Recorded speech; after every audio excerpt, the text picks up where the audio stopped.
Be honest with yourself for a second. How many times have you started something big, hit the first wall, and quietly let it die? You told yourself it wasn't the right time. You probably heard this story with a rounded off, comfortable version of the facts. The real one is messier, and it started even younger than most people say, in a small town with a kid who couldn't sit still in a classroom.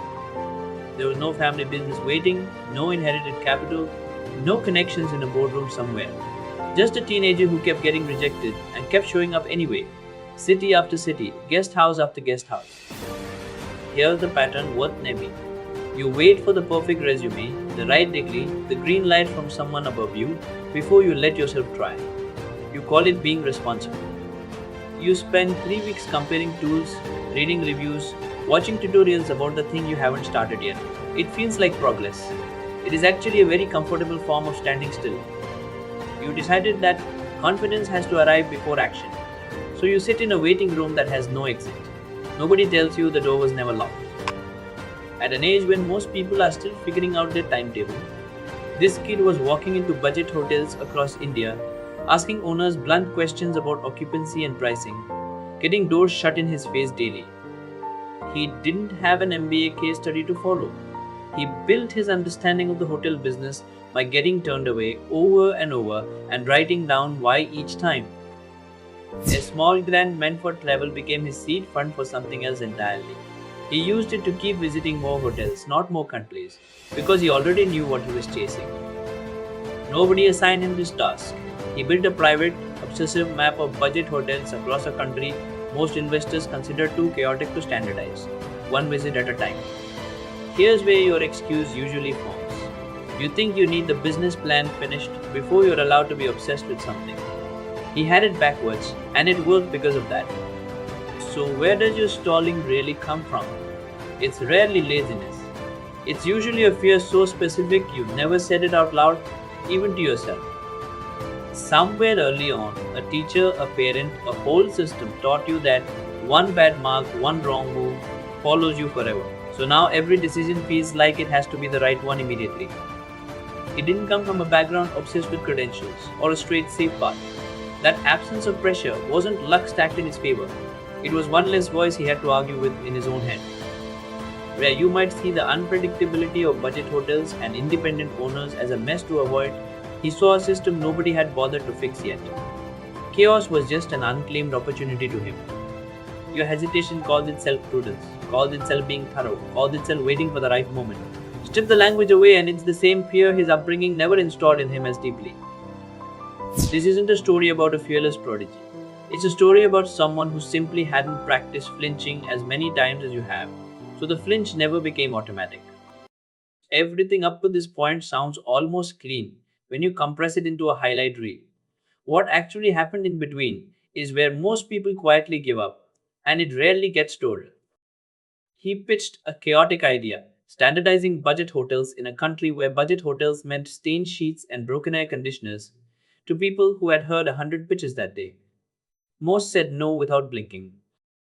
Picture being barely out of your teens, sitting across from hotel owners twice your age, who assumed you were wasting their time, and having to convince them to trust their livelihood to your system. Standardizing meant asking owners to change habits they'd run for decades, repaint rooms, retrain staff, accept new pricing rules from a stranger with no track record. The easy answer for them was always no. There were stretches where the runway looked like it was closing, where payroll was a genuine question mark, where the whole idea could have quietly folded and nobody outside would have noticed. What functioned with 10 hotels fell apart at 100. Quality checks slipped, owners complained, guests complained, and the very growth that looked like success was creating new fires every week. Growth meant hard conversations he'd never had to have before, letting go of early team members who couldn't keep pace, something no pitch deck prepares you for. Plenty of people with more experience than him publicly doubted the entire premise, said budget hotels couldn't be standardized in a market this fragmented, said the model would collapse under its own weight. This wasn't a sprint that ended after a good quarter. It was years of red eye flights between cities, sleeping in the same rooms he was trying to fix, running on adrenaline more than rest. Every new city meant starting that trust building from zero again. No reputation carried over automatically, no shortcut through the skepticism of a new set of owners. There was no clean line between work and rest. The business followed him into every meal, every flight, every quiet hour that should have been downtime. Don't mistake conviction for the absence of doubt. There were nights the whole thing felt like it might not work, and he sat with that uncertainty instead of it disappearing on its own. When you retell success stories to yourself, you cut straight from the idea to the outcome. You skip the years where it looked like it might not work, and that skip is quietly ruining your patience. Strip away the highlight reel, and here's what's left standing. Not talent nobody else had, not luck that skipped everyone else, but a specific relationship with discomfort that you can actually build to.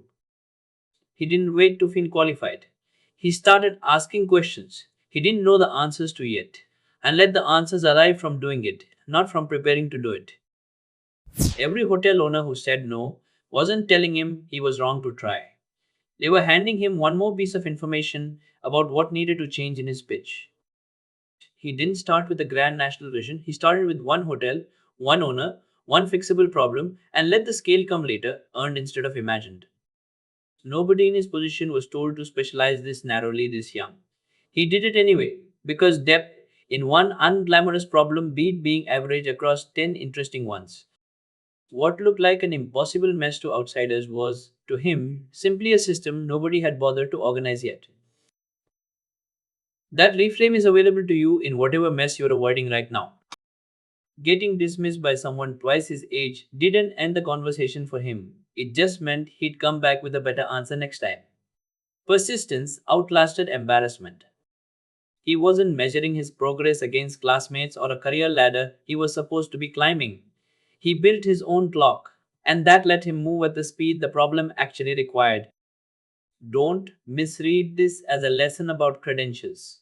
The actual lesson is that he stopped outsourcing his sense of readiness to an institution, a title, or someone else's approval.